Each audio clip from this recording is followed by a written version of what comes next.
Bom dia, pessoal. Sejam bem-vindos para mais um webcast da InterSystems, apresentado pelo Yuri Gomes, consultor em tecnologia InterSystems. Hoje vamos falar um pouco sobre arquitetura startup para grandes empresas. Qualquer dúvida ou pergunta que vocês tenham, podem enviar por aqui no Perguntas ou Respostas. No Perguntas e Respostas. No final da apresentação, vamos respondê-las. Yuri, seja bem-vindo mais uma vez. Vou passar a palavra para você explicar um pouco do conteúdo desse evento. Ok, bem-vindos a todos, um prazer estar com vocês. Hoje a gente vai falar um pouquinho sobre como a cultura startup está influenciando a forma de trabalhar das grandes empresas. É sobre isso que a gente vai falar hoje. A gente vai começar falando um pouquinho sobre o que é InterSystems.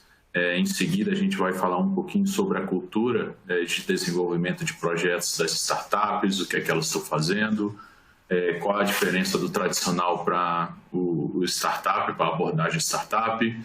Vamos falar de algumas técnicas que são utilizadas e, em seguida, posicionar uma arquitetura aderente a essa cultura startup de desenvolvimento.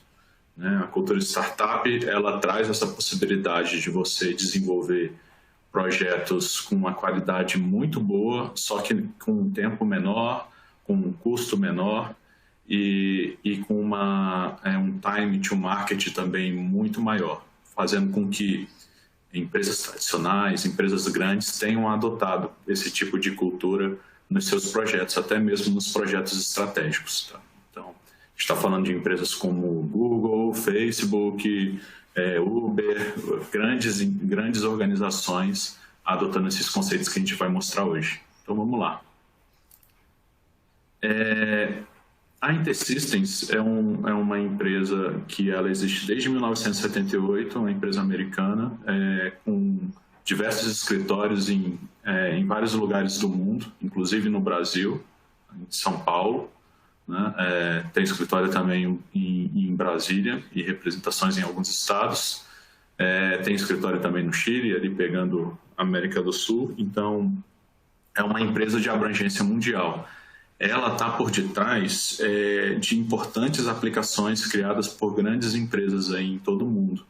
Aplicações voltadas a dados transacionais, analíticos, em tempo real, importantes aplicações na área de saúde, financeiro, governo, né, em vários lugares.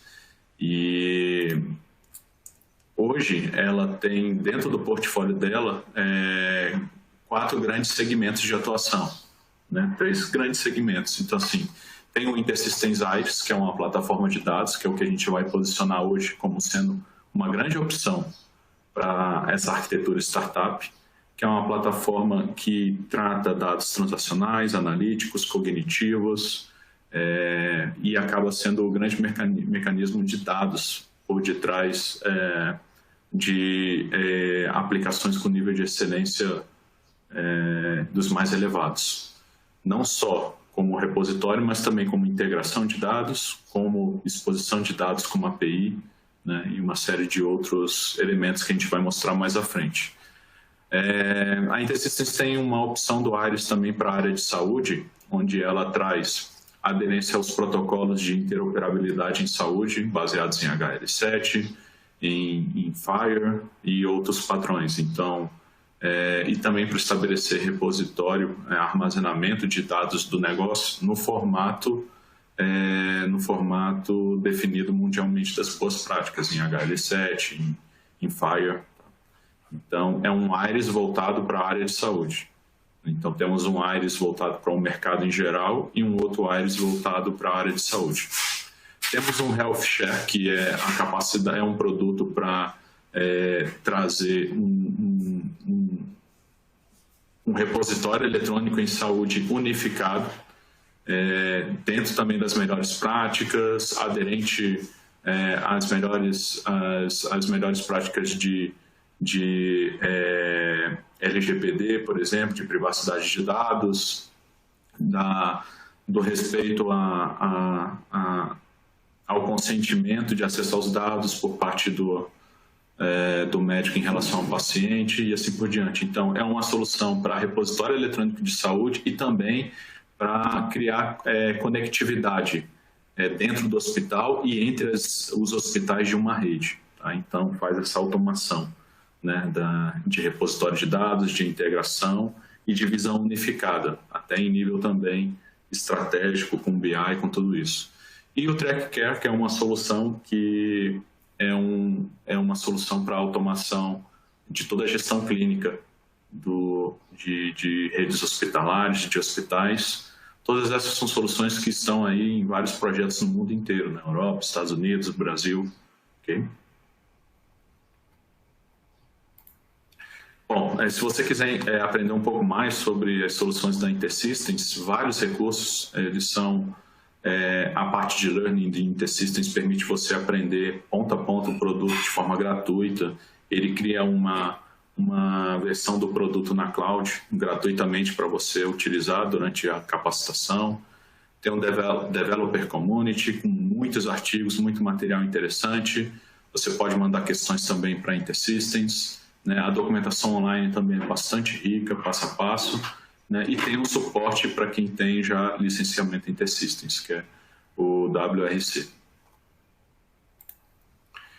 Aqui foi uma ilustração que eu fiz para demonstrar como é que funciona o ecossistema de soluções da InterSystems. Né? E vocês podem perceber que ela atua muito fortemente em banco de dados, em apoio às principais linguagens de programação, aberta todas, em implantações em cloud, on-premises, no que for, em analítico e inteligência artificial, temos soluções, está dentro do nosso Iris, tudo isso, né? Serviços de desenvolvimento de forma geral, interoperabilidade entre sistemas, né? Gestão de automação dos processos de negócio, toda a parte de segurança e privacidade de dados na nossa solução é muito bem resolvida. Estamos nas principais ferramentas de desenvolvimento, no Eclipse, no Visual Studio, temos IDE própria também, totalmente aberto para qualquer tipo de comunidade de desenvolvimento. Temos a parte de saúde muito forte com a Iris for Health e temos uma capacidade de prover fácil administração e gestão do ambiente de repositório, de analytics, de interoperabilidade que nós temos. Bom, vamos entrar então no assunto da cultura startup. Eu gosto muito dessa comparação e uma não desmerece a outra. Tem projetos em que é importante você seguir a cultura tradicional e tem outros projetos, principalmente os projetos de inovação, que é importantíssimo você seguir o modelo startup. Então não quer dizer que um está certo ou outro está errado. Existe o momento adequado para cada um. Okay? Hoje, a gente, nesse mundo pós-Covid, e isso já vem acontecendo com a transformação digital, a busca pela inovação para ter vantagem competitiva ou para atender com mais qualidade é uma realidade que se busca constantemente. Então, ninguém faz isso melhor do que as startups. Muitas delas nasceram em garagens e hoje estão entre as 10 maiores do mundo. Então, a cultura startup hoje, ela evoluiu bastante e isso que eu queria mostrar nesse slide. Por exemplo, na cultura tradicional, existem times que eles são bem segmentados. Você tem equipes segmentadas por área. Então, tem, por exemplo, o time de infraestrutura, o time de suporte, o time de desenvolvimento, o time de gestão, o time de teste, né? As equipes são segmentadas e elas têm os papéis muito especializados. Né? Então, pode ser importante em alguns projetos, em outros engessa um pouco a companhia.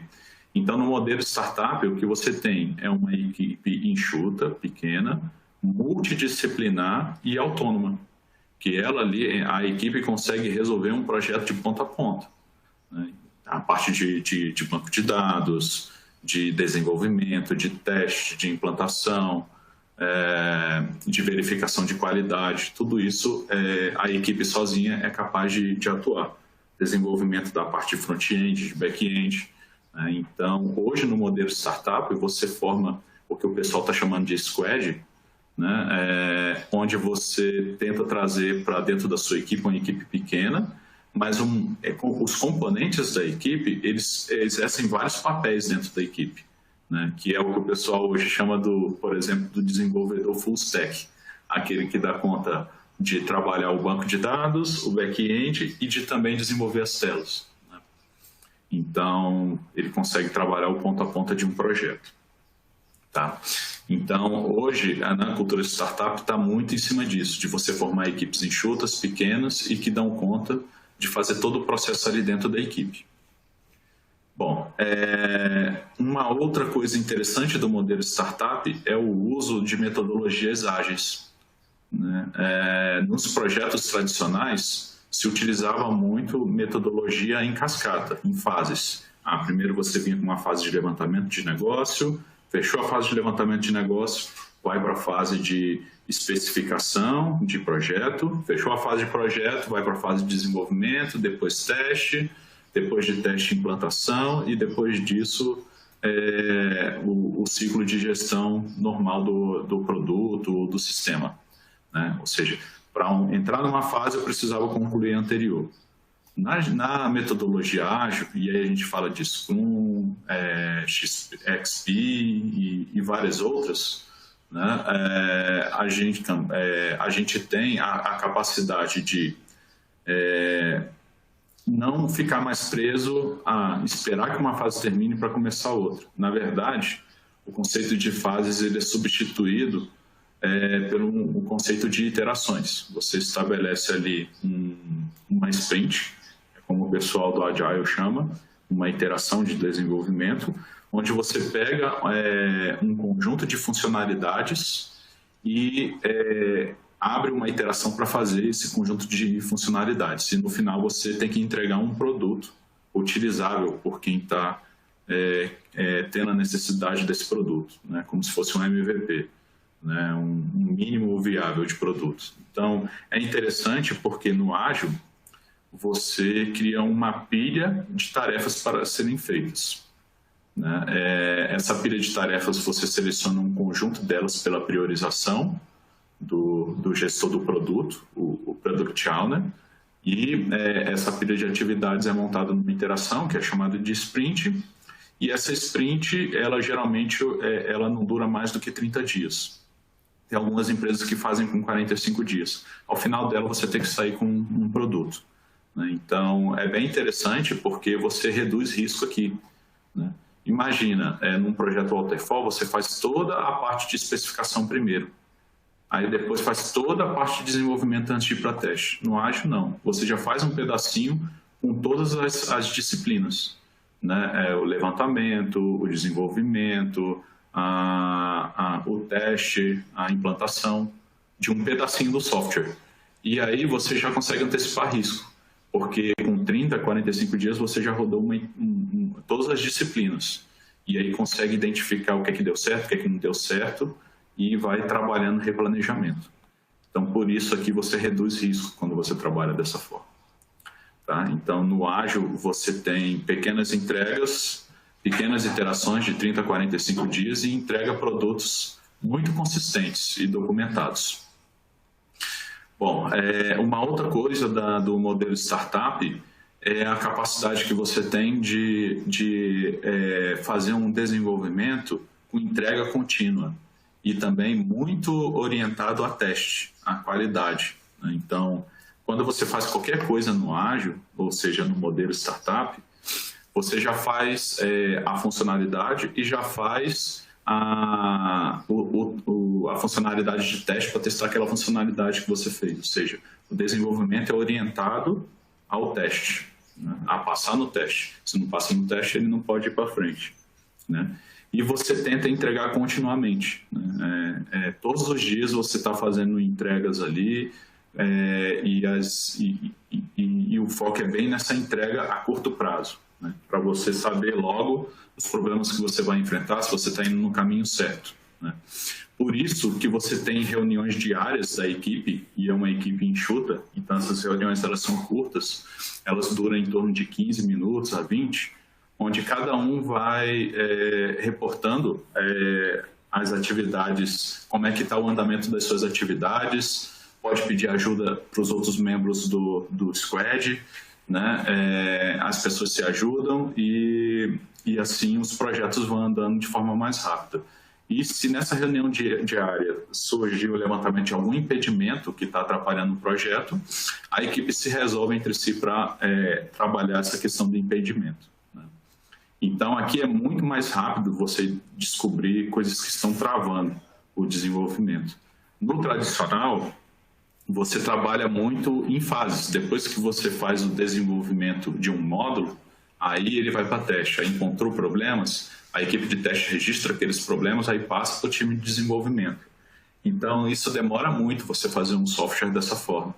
No diário, em que você vai trocando diariamente e vai testando continuamente, vai entregando diariamente também, você é muito mais rápido em identificar as coisas e já ir corrigindo. Okay?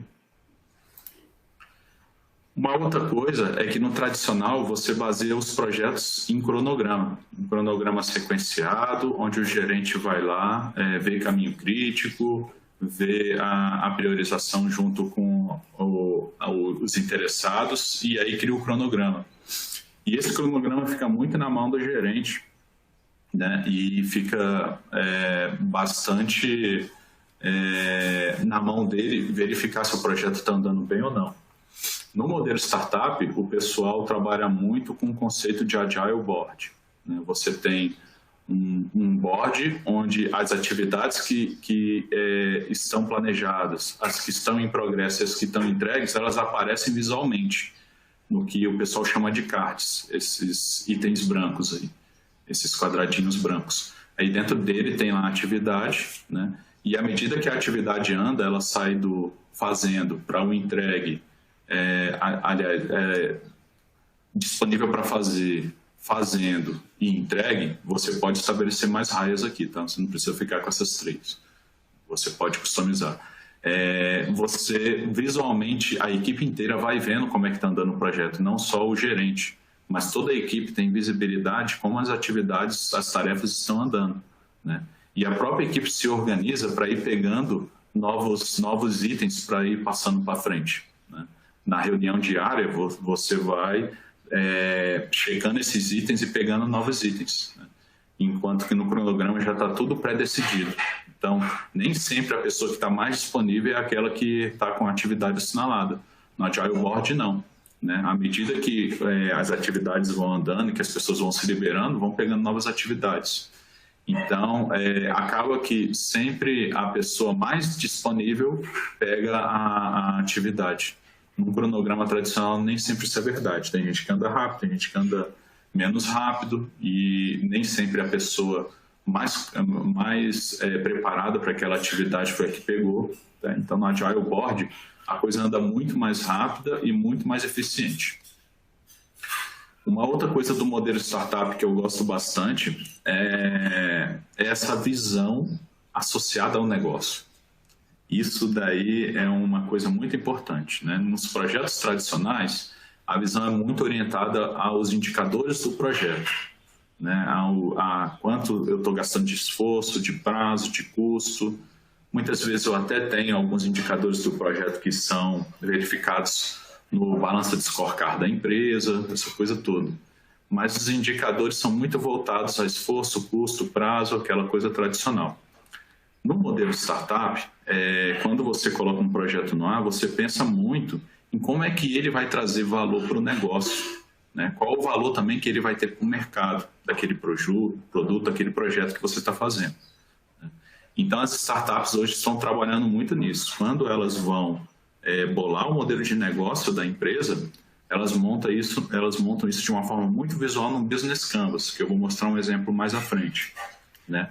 E desse Business Canvas saem algumas decisões, algumas coisas que vão trazer valor, né? Como um produto que eu vou lançar no mercado, ou um sistema. Então, aí eles fazem o que a gente chama de Value Canvas, né? Então, é bem interessante. O Value Canvas é uma forma também visual de você mostrar como um sistema, um produto vai trazer valor para os interessados, para o mercado, para o negócio, né? E os dois estão ligados, o business e o Velos Canvas, como eu vou mostrar também. E a forma de você extrair como é que esse valor está sendo alcançado, tanto institucional quanto para o mercado, o pessoal está indo muito para essa metodologia aqui dos OKRs, ou seja, dos objetivos-chave, né? Objetivos e resultados-chave. Né? Então, isso é uma metodologia lá criada pelo presidente da Intel há muitos anos atrás e que se disseminou pelo mercado de startups, pelo pessoal de startup e pelo mercado ágil de forma geral. Por quê? Porque ele é uma nova forma de você medir resultado. Você faz a medição de resultado de uma forma muito quantitativa e clara. Eu vou mostrar para vocês mais adiante um exemplo de OKR. Né? Mas você estabelece o objetivo, esses objetivos, eles não podem passar de 3 meses, né? Ou seja, de estar ali dentro do trimestre, né? E para cumprir esses objetivos, você coloca embaixo desses objetivos os resultados-chave que você quer alcançar para chegar naquele objetivo. Então, eu vou mostrar mais adiante.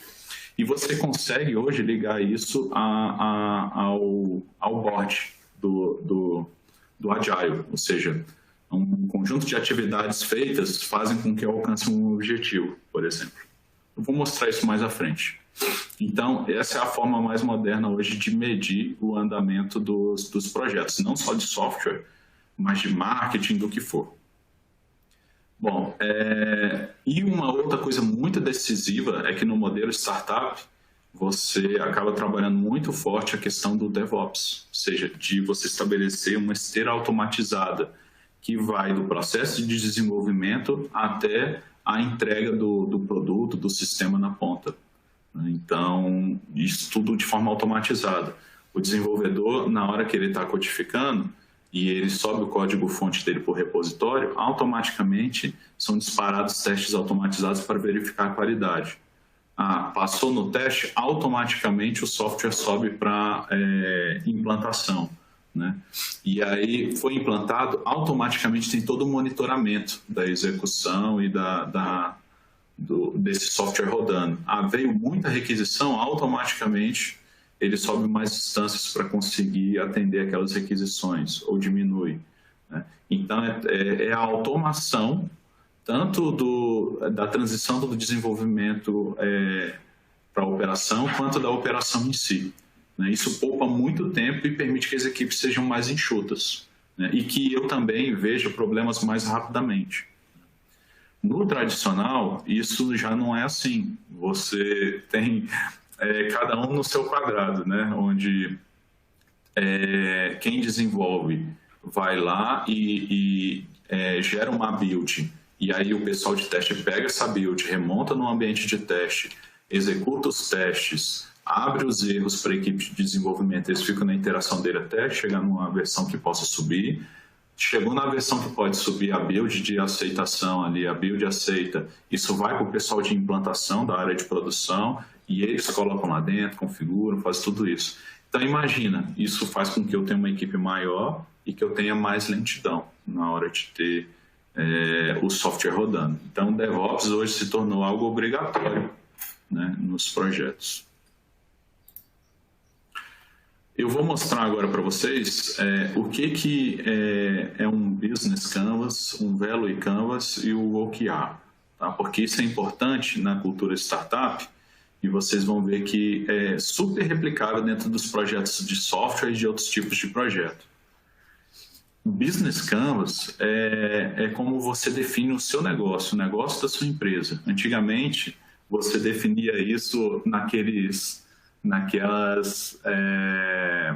metodologias bem tradicionais, né? Onde você tinha a questão lá do planejamento estratégico, com a definição de missão, visão, o desdobramento disso, né? Hoje em dia isso está mais visual, você faz um Business Canvas, onde você estabelece uma área onde você define quais são os parceiros para o seu negócio, parceiros internos, externos, as atividades-chave que a empresa vai desempenhar, que são as atividades de negócio, as propostas de valor que ela vai entregar, os recursos-chave que ela vai precisar para entregar o negócio dela na ponta, qual vai ser o relacionamento interno e externo para alcançar os objetivos, os canais de distribuição, venda dos seus produtos e serviços, né? Qual a segmentação de mercado que você quer alcançar e como é que vai ser sua estrutura de custo e suas fontes de receita, né?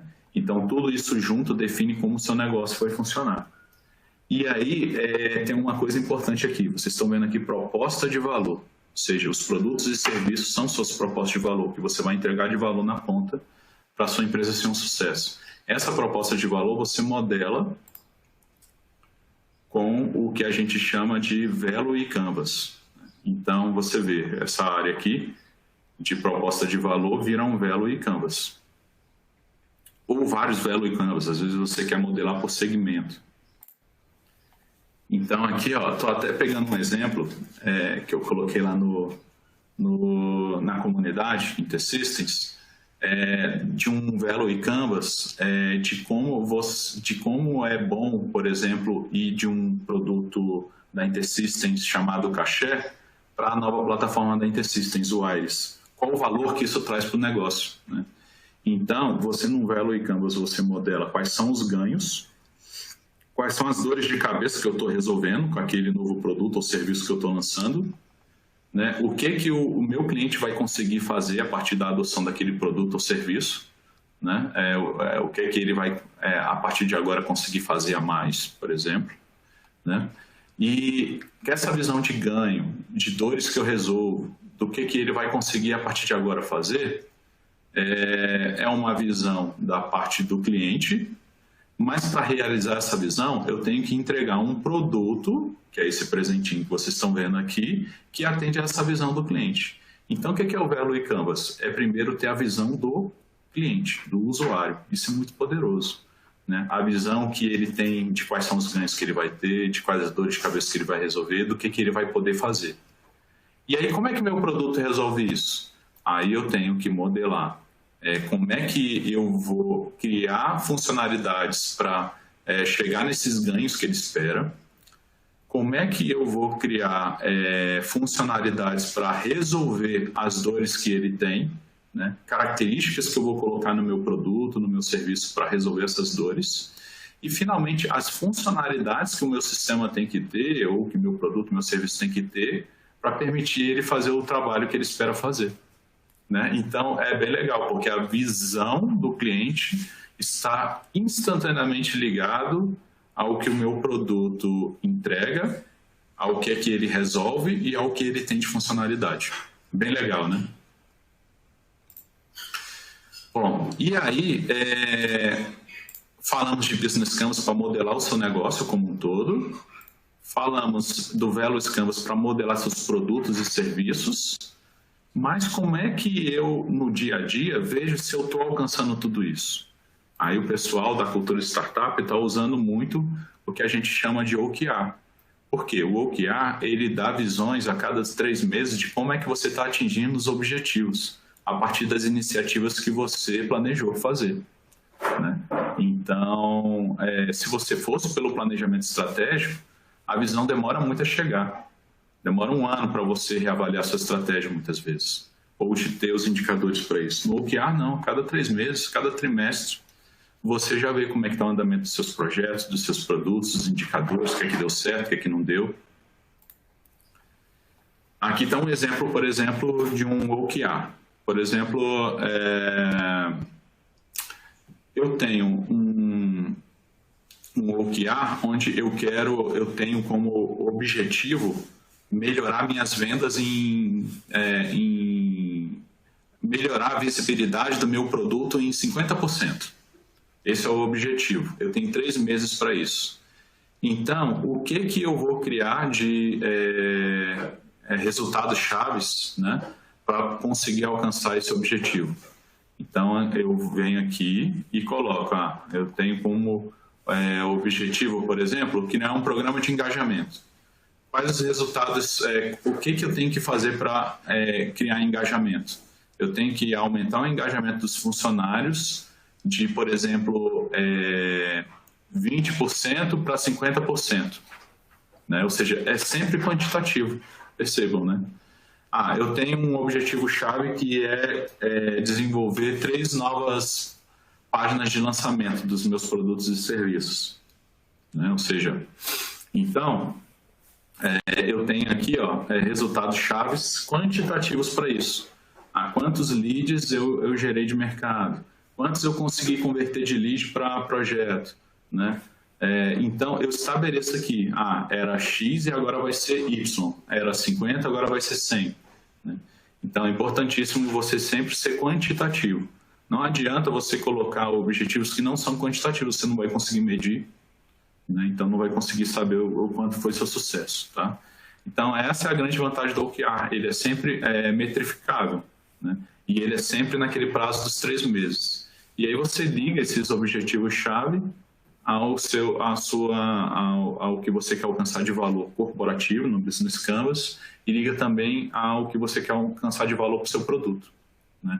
Vamos dizer que se você tenha o seu produto um objetivo de torná-lo conhecido em 30% do seu público-alvo, né? Aí você vai criar resultados chaves, vai modelar resultados chaves para chegar nesse objetivo. Vou criar então como resultado-chave uma divulgação nas redes sociais que me dê uma visibilidade, que me dê visualizações que passem de 1.000 por mês para 5.000 avaliações por mês. E assim vai. Você vai colocando resultado-chave para alcançar isso. Bom, vou voltar aqui uns slides só para vocês se orientarem onde a gente está. Bom, o que eu falei para vocês? Que no modelo startup, você tem o uso de Business Canvas, Velo e Canvas e OKR. E você também tem a esteira DevOps, né, para a entrega dos seus produtos. Então, eu já mostrei Business, Velo e OKR, agora eu quero falar um pouquinho de DevOps. Olha só, na cultura startup, tudo é contínuo. Isso é interessante, né? As coisas são diárias, contínuas e o ciclo ocorre muito rapidamente, né? Então, o desenvolvimento ágil é aquele negócio. Você vai fazendo, a cada 2 semanas, novos ciclos de desenvolvimento, entregando mais um conjunto de funcionalidades e vai indo, né? Com reuniões diárias, né? Com entregas bem rápidas, ou seja, contínuas. E tudo que você vai entregando, você vai ter que ir integrando no que já está pronto, né? Eu fiz 10 funcionalidades e já tinha 20 prontas, então tem que integrar essas 10 às outras 20. Então você vai fazendo essa integração contínua também, né? Então você fez uma funcionalidade, entrega no repositório, automaticamente vai ter uma integração com o que já estava pronto, com testes automatizados para ver se não quebrou nada, se algo que foi entregue novo não fez com que algo que já existia parou de funcionar, né? Então, tudo isso é integrado, a integração contínua é para isso, é para ver se teve sucesso nessa integração. Não teve sucesso, isso daqui já é corrigido aqui, até está ok, né? E ele fala de feedback contínuo, ou seja, sempre que você entrega alguma coisa no repositório, executado os testes e você tem esse feedback contínuo, ou seja, o tempo todo você vai recebendo e-mails, notificações do que está errado, né? Nas reuniões diárias também você recebe feedback, né, do de coisas, ou você passa feedback de dificuldades que você está tendo. Então, o feedback também é contínuo, né? Uma outra coisa que é interessante é que o teste também é contínuo, né? O tempo todo você vai entregando coisas novas e aquilo vai passando por testes automatizados. Então, é muito importante fazer teste automatizado, escolher coisas que te permitam fazer teste automatizado. Isso gera métricas, você acompanha em boards, tudo isso, né? E você tem a entrega contínua também. Você não espera um módulo inteiro fechar para você entregar, né? Criou um conjunto de funcionalidades, passou no teste, foi aceito, está tudo ok, já coloca no ambiente, né? E aí vai, com isso, adicionando novas funcionalidades, tá?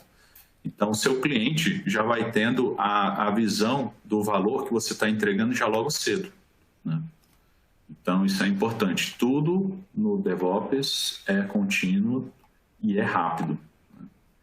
E aí, surge uma questão importante, que é o cerne da nossa apresentação aqui.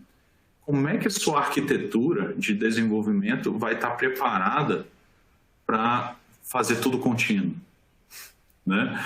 O seu banco de dados, a sua integração, o seu BI, a sua inteligência artificial que você está fazendo, suas APIs.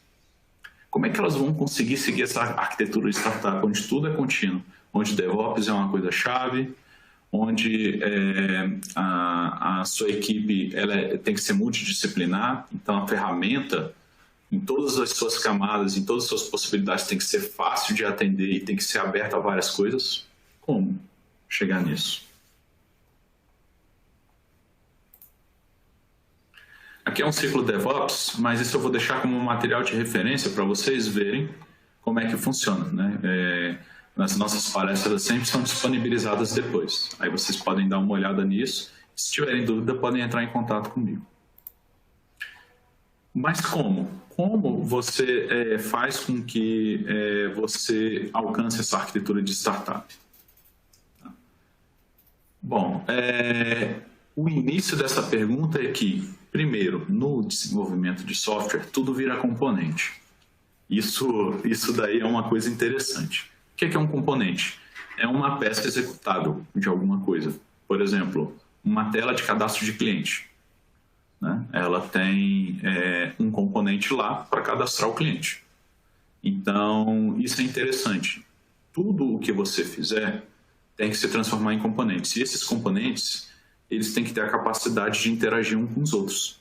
O que adianta um cadastro de cliente se eu não tenho nada para vender para esse cliente, por exemplo? Então, tem que ter um componente de vendas. Vendas tem que conversar com o cliente. O cliente tem que conseguir conversar com componentes de compras. E assim vai. Você monta os seus cenários de execução do seu negócio, do que você entrega de valor, em cima da composição de vários componentes. Então, componente é importantíssimo na arquitetura startup. Por quê? Por causa dessas razões. Por exemplo, um componente, ele vira um item de repositório, que vai para teste, que vai ser entregue, tudo aquilo. Lembra que eu falei para vocês, na startup, você entrega pequenas coisas, você não precisa entregar tudo de uma vez. Então, você entrega um conjunto de componentes funcionando. Seja isso um componente de um modelo de banco de dados, de um conjunto de tabelas, seja isso uma visão analítica, um cubo analítico com alguns painéis, seja isso um componente operacional que cadastra um cliente, que cadastra um fornecedor, seja isso um algoritmo cognitivo, né? Uma avaliação de fraude baseada em algoritmo cognitivo, etc. E o componente que é legal nele é que quando ele já está pronto e testado, eu posso promover reuso dele. Né? Um cadastro de cliente eu faço uma vez e reutilizo em qualquer coisa que tenha cliente. E é importante que o componente se torne catalogado. E se você tem uma arquitetura que não cataloga componente, você não consegue reusar, você não consegue promover a visibilidade dele para utilizar nos vários cenários. E o que é interessante? Quando você trabalha com componente, você tem menos esforço de teste, menos esforço de novo desenvolvimento. Né? E é importante que para esse componente que ele seja muito reutilizado, que ele vire uma API, ele vire um microserviço, ele vire um serviço pronto para ser reutilizado nas várias automações de processo. Tá? Então, sua arquitetura tem que prever isso. Né? A possibilidade de um componente virar um microserviço, uma API para promover reuso. Né? E geralmente um componente ele acaba encapsulando o quê? Um tópico de negócio, algo específico do negócio que você quer resolver. Aí você junta os vários tópicos e tem um cenário completo de negócio resolvido. Né? Então, um tópico de negócio, cadastro de cliente, outro tópico de negócio, emissão de nota fiscal, outro tópico de negócio, a entrega do produto na casa do cliente. Você junta tudo isso, você tem um e-commerce, por exemplo. Né? E você evolui componente continuamente. Quando você evolui um componente, todos os processos de negócio que usam esse componente tomam benefício disso. É muito melhor você trabalhar em evoluções pequenas e rápidas em cima de componentes do que tentar trabalhar na evolução de um módulo inteiro de uma vez. Né? Bom, para isso você tem que possuir tecnologias que permitam fazer esses itens de 1 a 8. Aí que você tem que ter uma arquitetura de startup que permita fazer isso. O que acontece hoje nos projetos?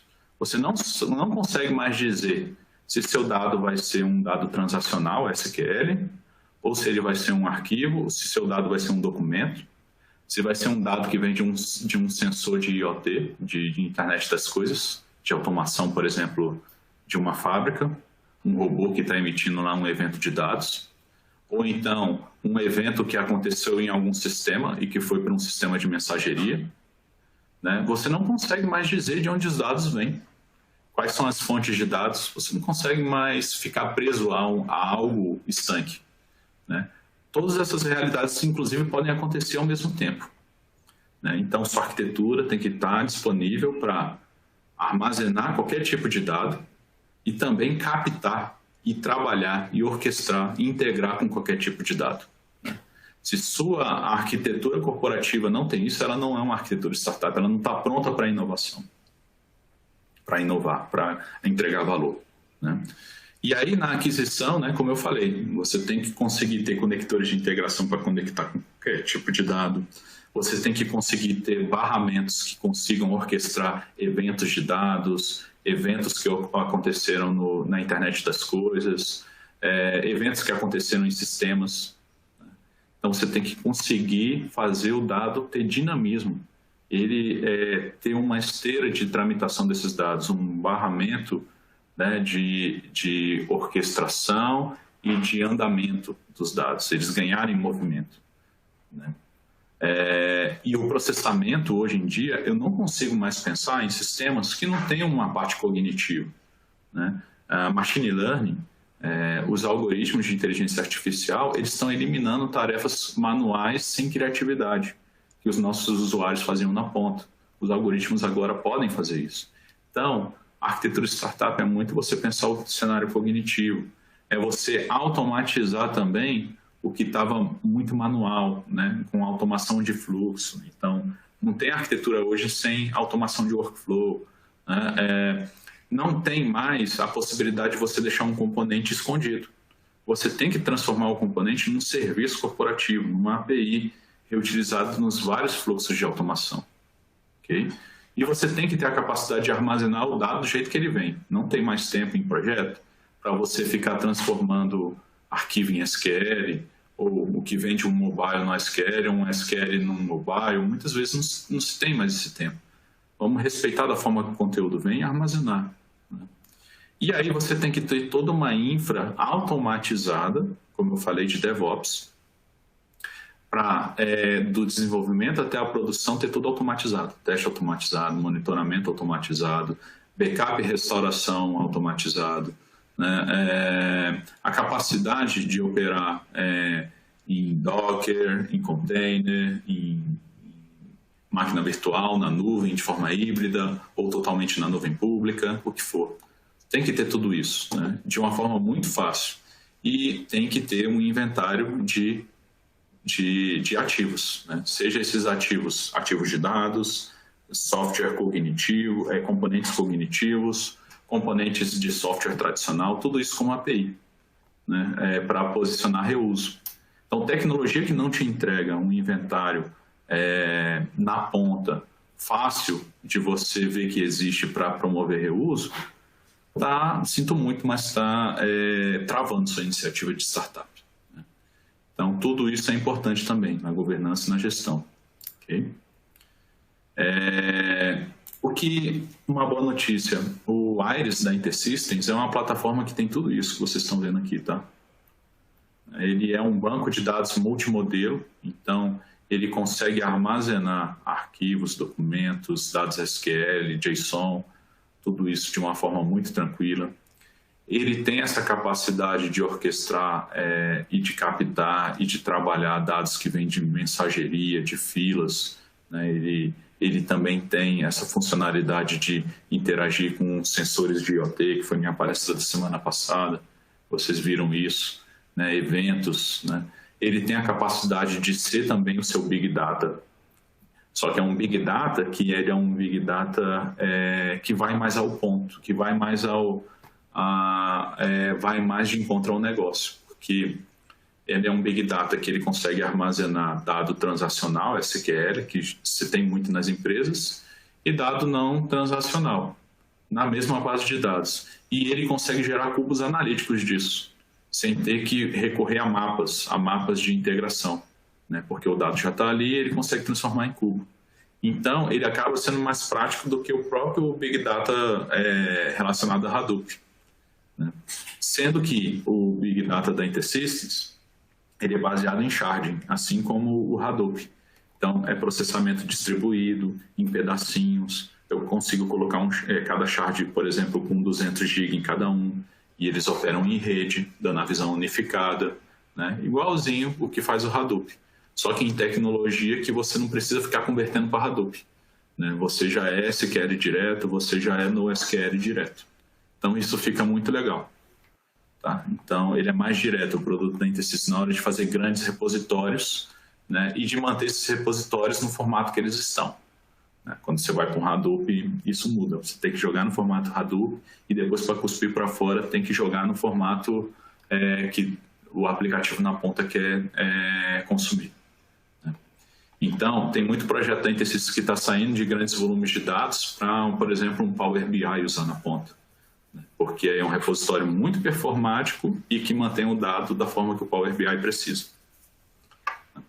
Então, é bem legal essas capacidades que a plataforma InterSystems tem, né? Isso é um exemplo, por exemplo, que eu estou trazendo aqui, de uma arquitetura startup montada com produtos InterSystems, em que você adquire o dado por meio da capacidade de interoperabilidade da InterSystems. Ela tem conectores de integração para os principais tipos de dados, e-mail, FTP, file, o que for.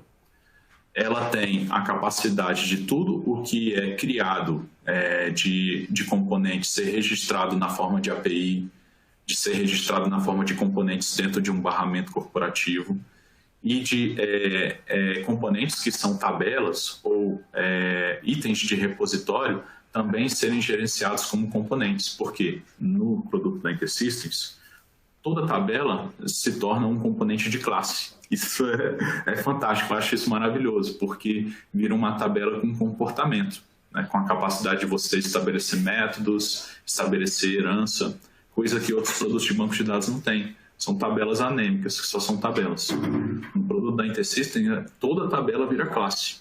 E se tornando classe, vira um componente. E se tornando um componente, na InterSystems você transforma esse componente em API, dentro do próprio produto. Se tornando uma API, eu promovo o reuso.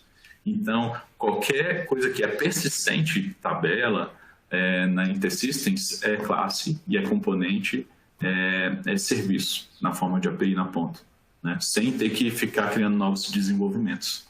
Isso é ótimo, né? Então, a gente tem toda a camada de dados como componentes e serviços, tem toda a interoperabilidade por meio de conectores e tudo isso vira ativo, vira componente registrado para reuso, né?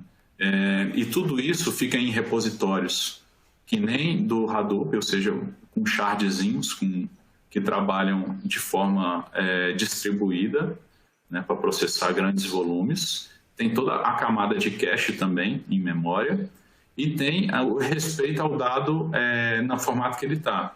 O dado em SQL fica em SQL. Se eu quero gerar uma visão analítica, dentro do produto eu já crio a visão analítica a partir da operacional, né? E todo esse repositório ele fica disponível para algoritmos de machine learning utilizarem, sem ter que eu jogar o dado para fora para o algoritmo pegar. Ele roda dentro. Eu posso rodar Python, posso rodar R, né? Eu posso rodar AltML, que é outra coisa que eu vou falar, né? Em cima de todo esse repositório. E, na ponta, eu posso ter painéis analíticos feitos em Iris ou feitos em outras tecnologias como Power BI, que também são componentes visuais na ponta, né? Então, pense em tudo como componentes, desde os dados até toda a sua lógica de programação, até os seus serviços cognitivos, até suas telas. Tudo é componente, né? Disponível como serviço. Isso tudo tem que estar numa estrutura escalável, né? A capacidade que você tem de escalar por automação DevOps e por meio de containers, né? Por meio de nuvem pública ou privada. A gente suporta tudo isso. Uma última coisa, um plus, em relação a isso que a gente está falando. Tente ser low code. As startups estão buscando muito isso, né? A capacidade de se concentrar no negócio e menos em código, né? Então, uma forma de obter isso eu já falei, você trabalhando componentes reusáveis. Além disso, de forma complementar, escolha tecnologias que sejam produtivas, que te façam codificamentos.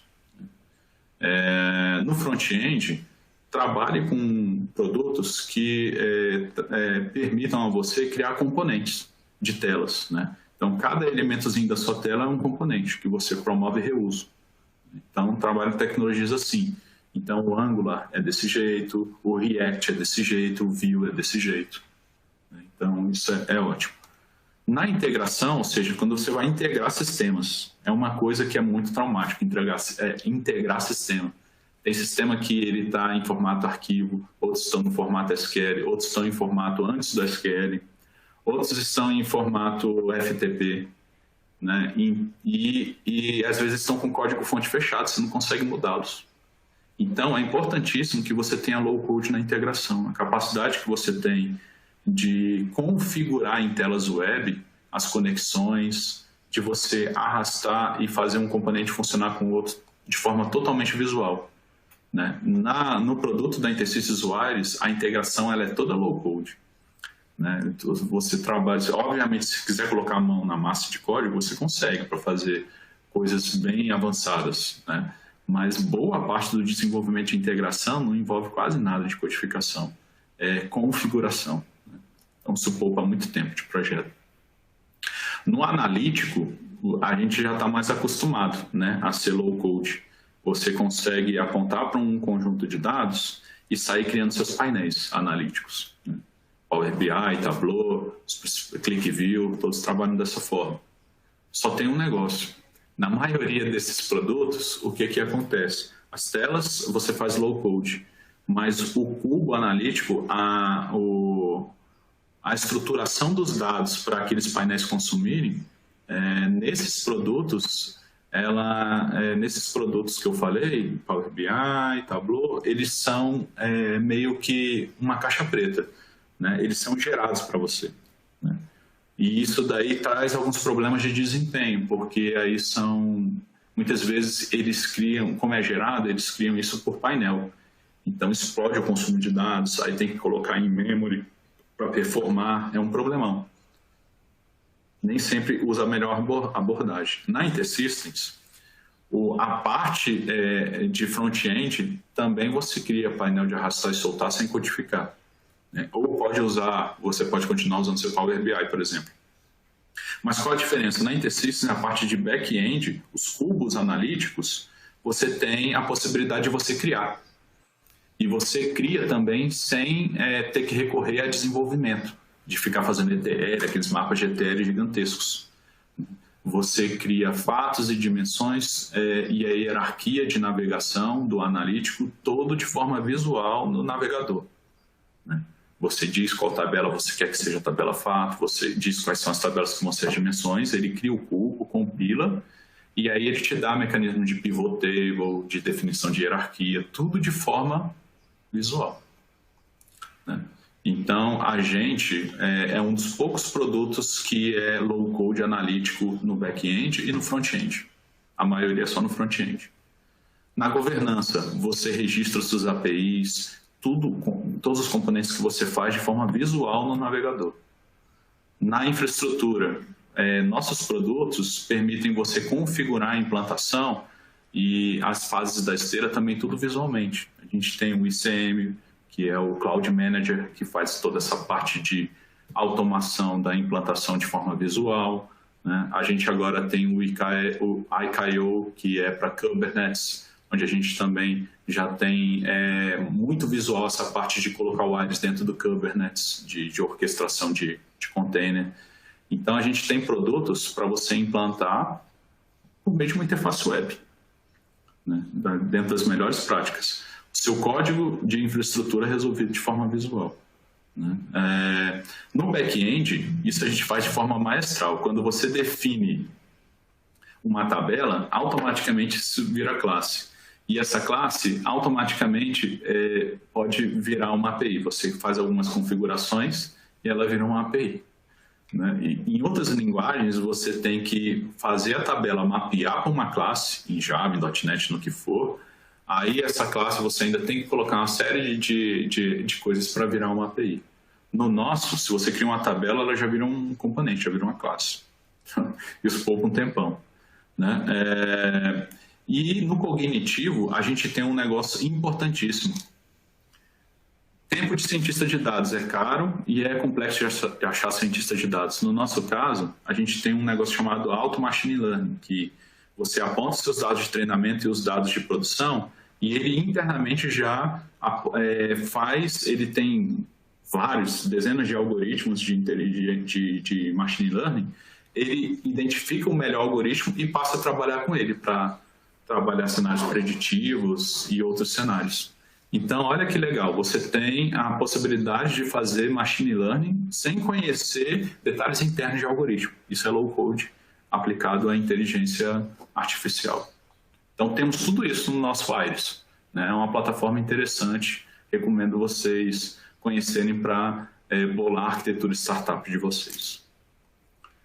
Essa é a minha apresentação, estou aberto aí a responder as questões. Obrigada, Yuri. Ótimo conteúdo referente à arquitetura de startup para grandes empresas. Bom, pessoal, vou abrir agora para perguntas. Temos aqui a primeira pergunta. Yuri, o esquadrão possui quantos membros em média? Geralmente, um esquadrão é em torno de 3 a 6 pessoas. Então, é bem interessante porque é realmente uma equipe enxuta, então os projetos saem mais baratos, eles saem mais rápido e geralmente é uma equipe muito unida, né? Então um ajuda o outro, realmente é uma coisa diferente. É bem legal trabalhar nesse conceito de esquadrão. Tá, legal. Vamos aqui para a segunda pergunta. Como começar a colocar em prática a cultura e a arquitetura startup? Bom, eu recomendo que a empresa contrate uma pessoa que o mercado chama de agilista, que é a pessoa que vai lá e trabalhar o projeto de implantação de cultura ágil, e aí geralmente o agilista conhece o OKR, ele conhece como montar Business Canvas, Value Canvas, então ele monta um projeto de ágil para sua empresa. E do lado da arquitetura em si, aí você pesquisar plataformas que te permitam trabalhar no conceito do ágil. Trabalhar com componentes, trabalhar com API, trabalhar com inteligência artificial. Tem a plataforma, para ser uma plataforma de startup, ela tem que ter API, tem que ter barramento de integração, tem que ter BI, tem que ter cognitivo e tem que ter repositório multimodelo. Porque senão fica capenga, né? Pelos motivos que eu já expliquei antes. Então, são esses os dois rumos. Trazer um agilista para trabalhar a modelagem do ágil dentro da sua empresa e escolher uma arquitetura que tenha todos esses elementos que eu falei. Legal. Temos aqui uma terceira pergunta e a última também. Yuri, a maioria dos projetos já seguem pelo alguns elementos da arquitetura startup? Pois hoje em dia, a maioria dos projetos já tem vários elementos de startup, só que eles acabam falhando porque eles não têm todos os elementos, eles têm parte dos elementos. Então, você vê muitos projetos em que eu já tenho Kanban, já tenho aquela parte ágil, mas não tem uma arquitetura que tenha repositório multimodelo, não tem o cognitivo bem resolvido, e aí fica um projeto que não entrega todo o valor possível. Né? Então, meu apelo é que quem já esteja fazendo uma parte dessa cultura ágil passe a também olhar para a arquitetura ágil, né? Para deixar o seu portfólio completo. Certo. Chegou mais uma pergunta aqui. Quais as ferramentas da InterSystems para trabalhar com testes automatizados? Bom, na InterSystems você já tem um framework que você consegue baixar lá no Community, no Open Exchange, para trabalhar TDD, para trabalhar teste unitário, teste automatizado. Tá? Então, se quiser, pode me enviar um e-mail, que aí eu mando o link lá do OpenExchange, que é uma plataforma da comunidade InterSystems, que lá tem um framework para você fazer teste unitário, para você automatizar teste das classes que você faz com InterSystems. Uma outra coisa que é importante, as APIs e as coisas que vocês põem para fora, aí é um teste mais geral, né? Você usa testes que você pode automatizar no Postman, no Selenium, em outras plataformas que testam APIs de todos os fabricantes, não só de InterSystems. Tenho que acabou aqui as perguntas. Bom, pessoal, nosso webcast se encerra por aqui. Yuri, mais uma vez, muito obrigada pela sua participação. Pessoal, muito obrigada pela participação de todos. Iremos disponibilizar on demand desse webcast no canal do YouTube da InterSystems, ainda hoje à tarde. Então, para quem de repente quer passar esse conteúdo para as outras pessoas, ele estará disponível no nosso canal. E também vamos publicar em nossa página do LinkedIn. Yuri, mais uma vez, obrigada e tenham todos um ótimo dia. Obrigado.